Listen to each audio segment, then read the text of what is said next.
అలాగే ఎంతోమంది కిలపడుతుంది. ఆయన దాలినాయుడు గారు కానీ చాలా అద్భుతమైనటువంటి వ్యక్తులు.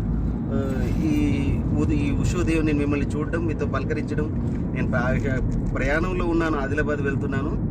అయినప్పటికీ నేను మిమ్మల్ని ఒక మంచి కవితతో అలరించాలని నేను అనుకున్నాను. నాకు నా పరిస్థితిని అర్థం చేసుకొని మీరు నాకు అవకాశం ఇచ్చినందుకు ధన్యవాదాలు తెలియజేసుకుంటున్నాను. వీక్షణంకు నా అభివీక్షణాన్ని తెలియజేస్తూ నేను చదవబోయే కవిత పేరు టీ. టీ అడిగిన ప్రతిసారి నా శ్రీమతి విసుక్కుంటుంది. టీ అడిగిన ప్రతిసారి నా శ్రీమతి విసుక్కుంటుంది. టీకి నాకున్న అనుబంధాన్ని టీకా తాత్పర్యంతో చెప్పినా ఆమెకు అర్థం కావట్లేదు. టీకి నాకున్న అనుబంధాన్ని టీకా తాత్పర్యంతో చెప్పినా ఆమెకు అర్థం కావడం లేదు. నా స్నేహితులకు నాకు మధ్య ఎంత అనుబంధాన్ని పంచిందో తనకేం తెలుసు.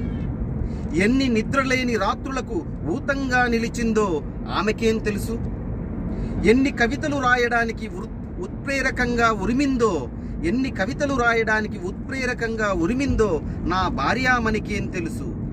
ఎన్నెన్ని పాటలు పుట్టడానికి ఆయువై వెలిగిందో ఆవిడ గారికేం తెలుసు. నా ఒంటరి ఆకలి మంటలను చల్లార్చిన అమృత పానీయాన్ని ఎలా మరిచిపోను. ఎలా మరిచిపోను. తను టీ తాగడం తగ్గించమని విసుక్కున్న ప్రతిసారి పెదాలు ఆరిపోయి నాలుక పిడుచగట్టుకుపోయి ఎడారిలో సంచరిస్తున్నట్టుగా నరకంలోకి తోసినట్టుగా ఉంటుంది. తన దృష్టిలో టీ తాగడం టైంపాస్ కావచ్చు. నాకు మాత్రం టీ తాగడం అంటే నాతో నేను మాట్లాడుకునే సజీవ సమయమని సహధర్మచారినికి ఎలా చెప్పేది. ఈ తెలుగు నేలపై నాకు ఒకంత గుర్తింపు రావడానికి దోహదపడిన టీ నుండి దూరంగా పొమ్మంటే ఊరుకునేది లేదు. ఈ తెలుగు నేలపై నాకు ఒకంత గుర్తింపు రావడానికి దోహదపడిన టీ నుండి దూరం పొమ్మంటే ఊరుకునేది లేదు.